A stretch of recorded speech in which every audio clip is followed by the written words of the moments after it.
Good morning students, welcome to online class for a new Rajasthan public school. बच्चों, कल हमने chapter पढ़ा था we are a with different. हम सब डिफरेंट हैं भाई एक दूसरे से। अच्छा, हमारे देश में कितने सारे लोग रहते हैं, ठीक है। डिफरेंट तो चलो ठीक है कि है ना, हमने तो कल पढ़ा था कि डिफरेंट तो बहुत है भाई, कि कुछ है ना सबके ना मतलब कोई है ना किसी की आंख से नहीं देख सकता है, कोई ढंग से चल नहीं सकता है। इसके साथ साथ कभी आपने देखा है कि एक ही फेस के दो लोग? बहुत कम होते हैं। ओके, तो डिफरेंट तो हम वैसे भी हैं। ओके, तो कल हमने हेलन केलन के बारे में पढ़ा था कि वो एक बहुत ही अच्छी अमेरिकन ऑथर रही। वो देख भी सकती हो, तो उसके बाद भी बहुत अच्छी ना लेखिका रही। ओके, हमने साथ में हमने ब्रेल लैंग्वेज के बारे में पढ़ा था, यानी ब्रेल स्क्रिप्ट, जो कि डॉट्स के द्वारा, राइसिंग डॉट्स के द्वारा उसको पढ़ सकते हैं जिनकी आंखें नहीं होती, नेत्रहीन।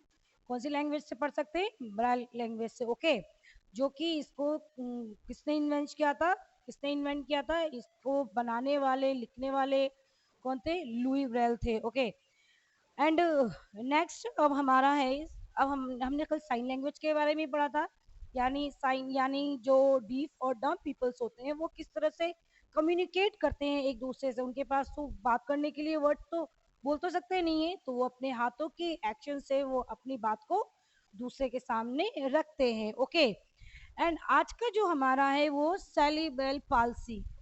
ओके, सेलिब्रल पाल्सी के बारे में हम पढ़ेंगे। ओके, अपनी अपनी बुक्स ले लेंगे। Cerebral palsy, yes, the cerebral palsy have have have heard this name, and this is kind of disease.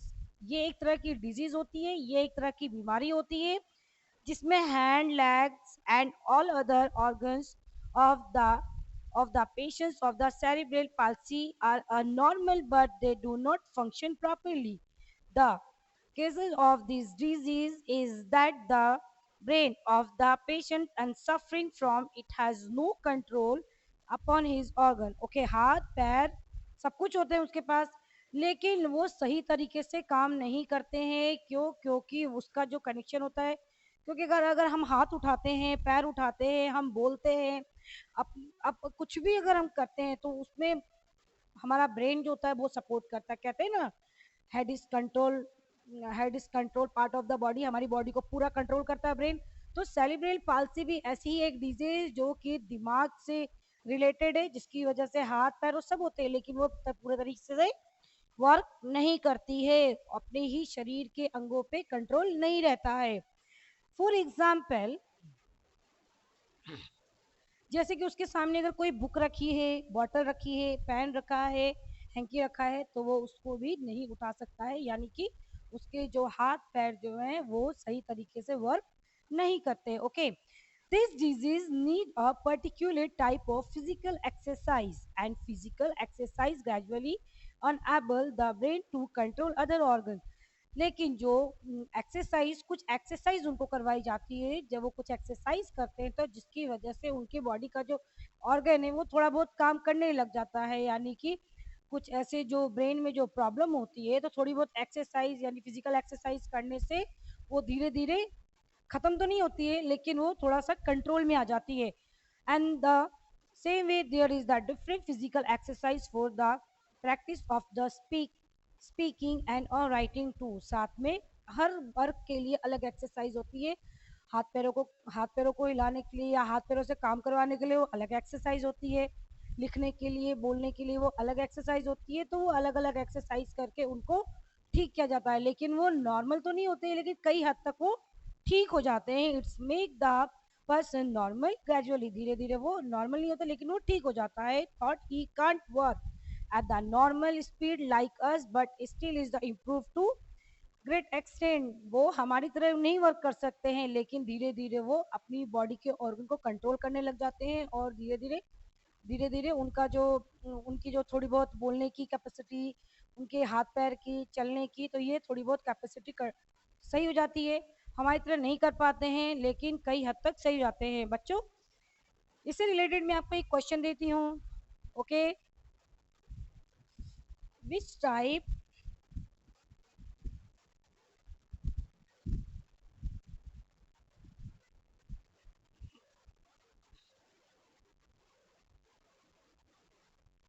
disease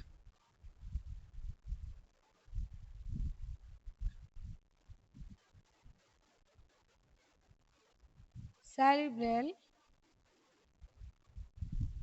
palsy किस तरह की डिजीज है भाई ये? तो आपको इसका आंसर लिखना है। भाई ये कौन सी डिजीज है? आपका आंसर है this kind of cerebral palsy. This kind of the disease, hand, leg, and all other parts, organs, organs of the patients of the cerebral palsy are the normal, but they do not function properly. The cause of this disease are that to brain, and patients suffering from it has no control upon this organ. Okay, ये इसका answer होगा, आपको करना है। अच्छा, इस chapter से related जो क्वेश्चन आंसर से, यानी कि जो एक्सरसाइज और एग्जामिन टाइप क्वेश्चन आंसर से, वो हम करेंगे।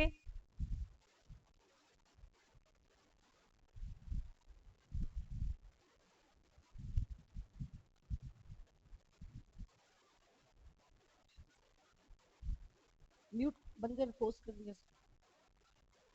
Okay, fill in the blanks.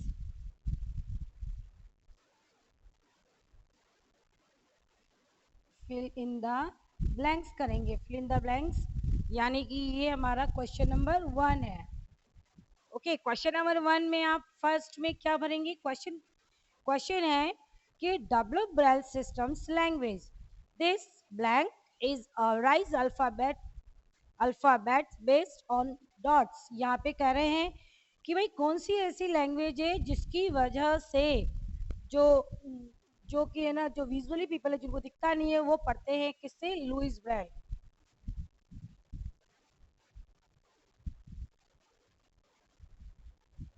Louis Braille first वाले फिल इन द ब्लैंक्स में आ जाएगा लुइस ब्रेल। इसके अंदर ही second fill in the blank से राइजिंग डॉट्स कितने हैं? 6 डॉट्स है। तो सेकंड वाले में क्या आ जाएगा? फर्स्ट के सेकंड में 6 डॉट्स। ओके, इसी तरह से सेकंड पॉइंटेड एक डिवाइस है। Pointed blank is used for writing braille language, and a pointed pen device is called a, तो फर्स्ट वाले फिल इन द ब्लैंक्स में आ जाएगा डिवाइस, और सेकंड में क्या आ जाएगा? भाई वो डिवाइस का नाम क्या है? स्टेलस। उस डिवाइस का नाम क्या है? स्टेलस। ओके, तो आप टू ये फिल इन द ब्लैंक से वो आप फिल कर लेंगे। अब हम क्वेश्चन नंबर 3 करते हैं।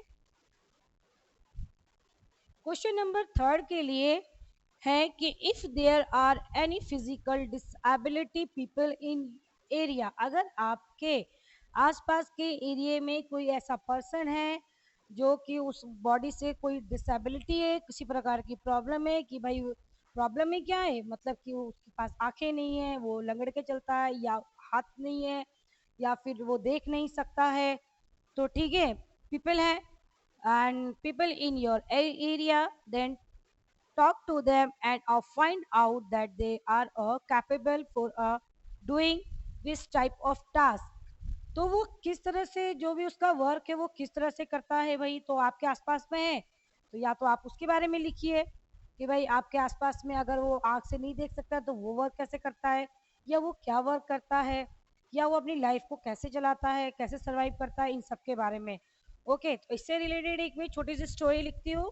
आंसर आंसर है, आप आंसर देखेंगे इसका। There is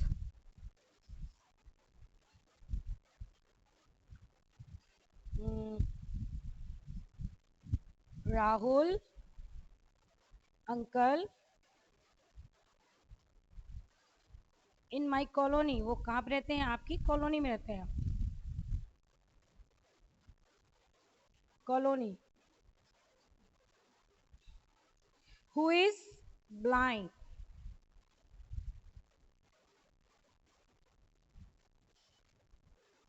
who is blind, when I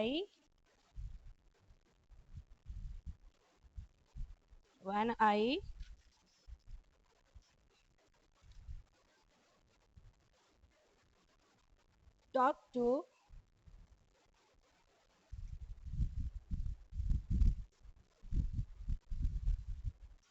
to him,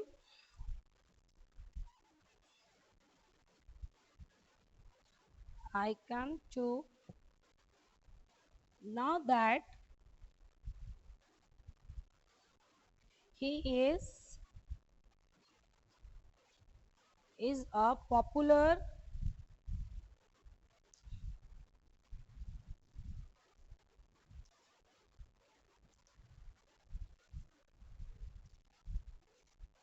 भाई वो सिंगर है, सिंगर बना देते हैं, सिंगर एंड वो फ्लूट भी बजाते हैं। क्या बजाते हैं? फ्लूट। फ्लूट यानी बांसुरी, player.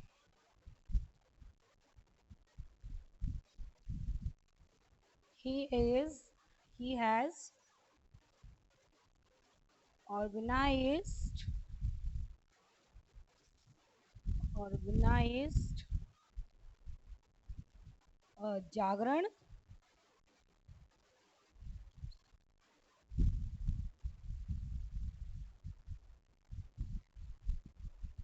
Okay Jagran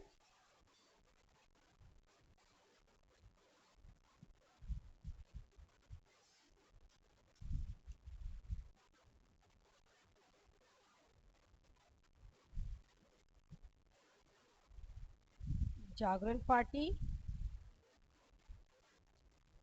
which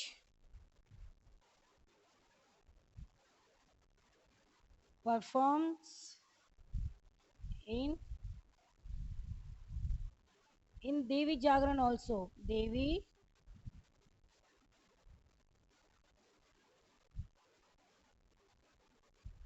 Jagran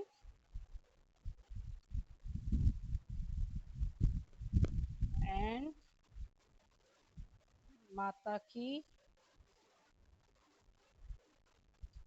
चौकी एक्सेट्रा ऐसे कई सारे वर्क करते हैं जिसकी वजह से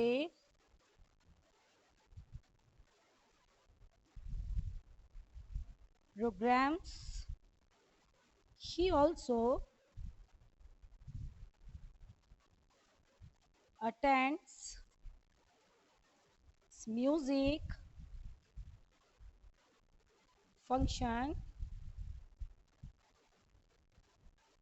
functions entertainment enter,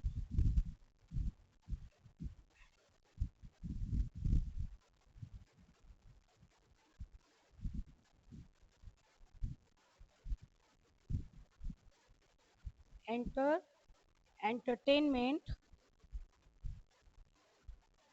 entertain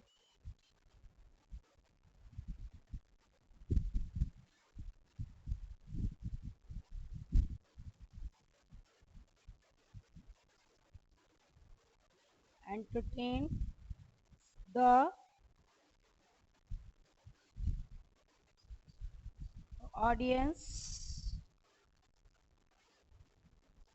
by flute playing there okay भाई हमने एक अंकल की लिखी है कि there is Rahul uncle in colony and who is blind, देख नहीं सकते हैं, नेत्रहीन है। when I talk to him and I come to know that he is to a popular singer, बाद में जब हमने बात की तो पता चला कि वो बहुत बड़े पॉपुलर सिंगर है एंड फ्लूट प्लेयर मतलब जो फ्लूट प्लेयर यानी कि वो फ्लूट पे बांसुरी बजाते हैं। He has to organise the jagran party which perform in a devi jagran या माता की चौकी एक्सेट्रा, ऐसे वो प्रोग्राम करते हैं।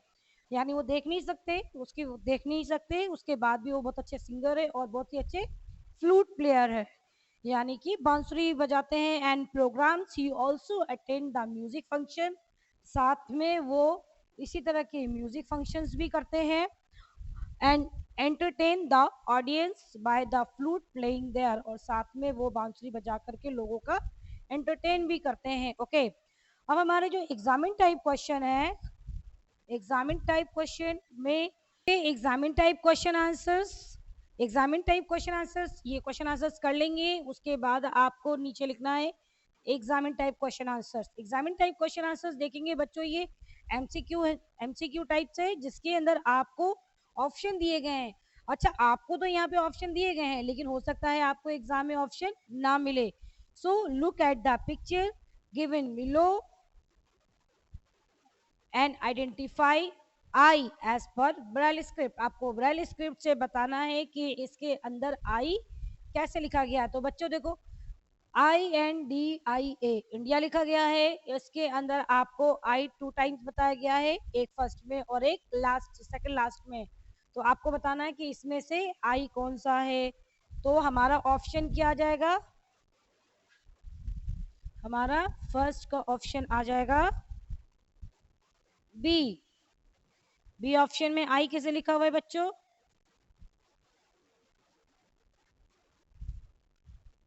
ओके, ये आई का सिंबल है। तो आपको भी ये सिंबल बनाना है, और आपको ये सिंबल लर्न भी करने को मैंने दिया था कल। ओके, सिंबल आपको लर्न करना है। हो सकता है आपके एग्जाम में जरूरी नहीं है आपको सिंबल मिले ही, हो सकता है आपको सिंबल ना मिले और आपसे बोल दे कि कुछ भी लिखने के लिए, तो आप कैसे लिखोगे। सो आपको सबको लर्न करना है। सेकंड नंबर है, look at the picture below and identify M as per braille script. देखिए, अभी हमने इंडिया के बारे में पता किया, वो इसके बाद अब बता रहे हैं कि आपको इस ब्रेल स्क्रिप्ट में से बताना है कि मैंगो कौन सा है भाई। यहाँ पे मैंगो लिखा हुआ है, मैंगो सारे ही ब्रेल लैंग्वेज में लिखे हुए हैं, लेकिन आपको बताना है कि इसके अंदर एम कौन सा है। आपको एम के बारे में बताना है। तो देखिए बच्चों, आप खुद आइडेंटिफाई कीजिए एम कौन सा है इसके अंदर। Yes, D. D, 1 2 and last.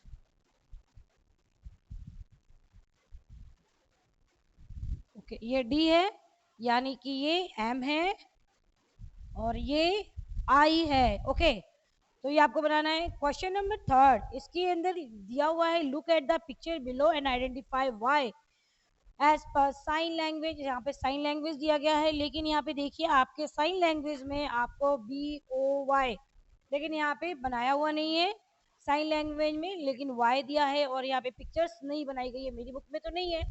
अगर आपके बुक में हो तो आप वाई देख ले, और वाई जैसा साइन यानी फिंगर साइन होगा, जैसा भी फिंगर साइन हो, ए का, बी का, सी का, हमने साइन लैंग्वेज देखा था, तो उसके अकॉर्डिंग आप टिक कर लेंगे। Okay, so question number third complete हो गया हमारा। Question number fourth, question number fourth है,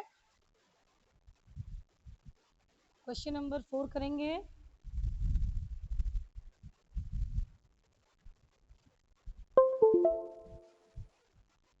नंबर 4 का आंसर बहुत इजी है, कोई भी दे देंगे आप लोग में से फटाफट। Name the native country of Louis Braille. हमने अभी भी चैप्टर पढ़ा था, यानी कल, तो लुइस ब्रेल की जो कंट्री थी वो कौन सी कंट्री में रहता था। Yes, France. कहाँ रहता था वो, France is the native country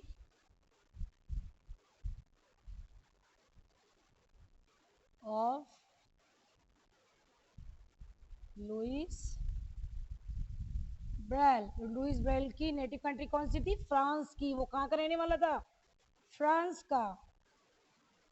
question number 5 का आंसर हम करेंगे। क्वेश्चन नंबर 5 का आंसर है व्हाट इज स्टेलस। भाई स्टेलस कौन सा है, मैंने आपको बताया भी था कि हो सके आपके एग्जाम में आ जाएगा, तो आप क्या बोलेंगे, स्टेलस क्या है, एक डिवाइस है जो कि जो विजुअली पीपल्स का एक तरह का पेन होता है। जैसे हमारे पास ये पेन है, तो ये जिनको दिखता नहीं है, नेत्रहीन, नेत्रहीन जो होते हैं उनके लिए ये पेन होता है। Stylus is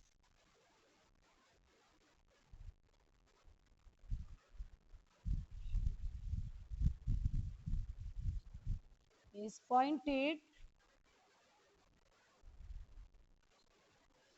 pen like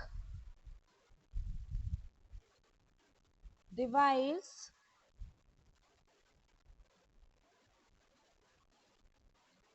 this device is used to press a note on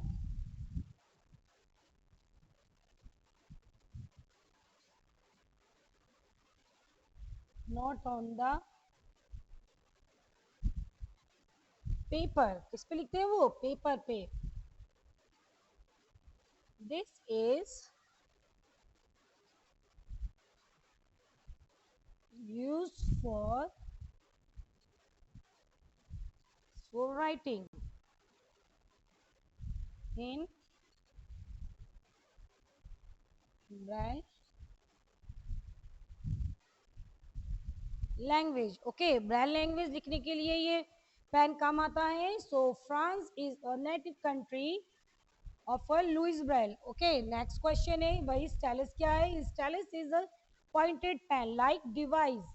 this device is use for press note on the paper. This is use for writing in the braille language. Braille language लिखने के लिए हम इस device को use में लेते हैं. मैंने आपको बताया था ये डिवाइस बहुत पॉइंटेड होता है, जो कि इजीली किसी भी मतलब थिक पेपर पे जैसे उस पर हम प्रेस करते हैं तो डॉट्स उभर जाते हैं और इजीली जो जो ब्लाइंड पीपल है उसको इजीली उसको फील करके टच करके उसको पढ़ लेते हैं. तो उसको क्या बोलते हैं हम, ब्रेल लैंग्वेज. ओके, एक बार आप ये चैप्टर खुद भी पढ़ना बच्चों, और साथ में आपको जो क्वेश्चन आंसर्स दिए हैं आपको वो सारे क्वेश्चन आंसर्स करने हैं, साथ में लर्न भी करने हैं. आपको जो मैंने ब्रेल स्क्रिप्ट दी है उसकी A to Z अल्फ़ाबेट से सारे लर्न करने हैं, और आपको जो साइन लैंग्वेज है उसकी भी प्रैक्टिस करनी है. ओके बच्चों, thank you, have a nice day.